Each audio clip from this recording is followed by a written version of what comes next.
I believe that opportunities in life are endless, but time is limited. As a result, I think it's imperative for each and every one of us to take advantage and to recognize the opportunities that we have and to turn more of our situations into opportunities. As I picked a pistol up, I picked it up by the barrel with it pointed directly towards my face. And as I did, my wife said, "Are you sure the safety's on that gun?" As she said that, I turned to look towards her. And when I did, I heard the gun go off. Well, I didn't feel a thing. But since it was pointed directly towards my face, I thought I might be in some trouble. I'd heard of people catching their arms and saws and cutting them off and not even knowing it from shock. So I jumped up and ran to the mirror, look in, see what I'd done.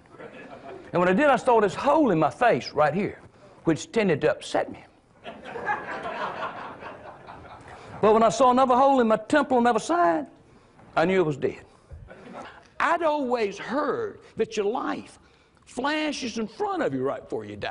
Now, I was sort of looking forward to that because a couple things I'd like to catch again.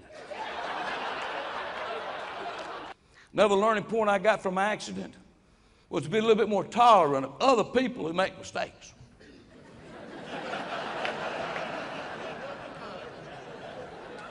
I used to laugh at an old girlfriend of mine who cut the end of her nose off, shaving under her arm.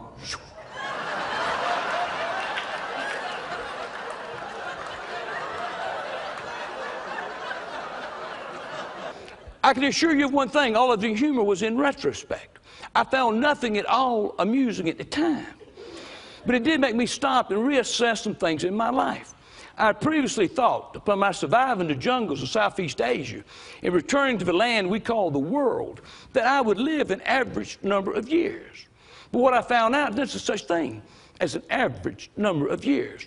None of us have any idea as to how much time we have left. And the greatest impact it had on me is how I spend my time in my relationship with others. When I think of these required versus optional, I'm always amazed at people who work for companies. And I've had friends, I'm sure you have too, who said, "Well, you know, I worked for that company for 25 years. I did everything they ever told me to do. Did I get promoted? No." And I think, here's your problem. All you did was what you were told to do. Some people don't do anything more than what's asked of them. And we see this in our homes. We invite somebody, ask somebody, hire someone to come over to help with some yard work or something. Some people you have to say, "Will you pick up this rake here? These are the leaves right here." Other people spot additional things to do. They see there's some optional things. And there's where the opportunities are in life. I'm not real handy around the house.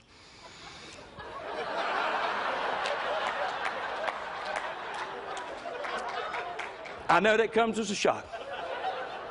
My wife asked me to move the TV from the den to the bonus room on the second floor. Now that sounds like even a simple task for somebody like me.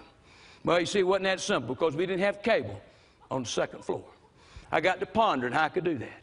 I decided what I could do would be drill a hole through my bookcases in the den, through the ceiling into my closet upstairs, and from my closet up through the ceiling to the attic, down the other end of the house, to another closet around the baseboard to the desired location.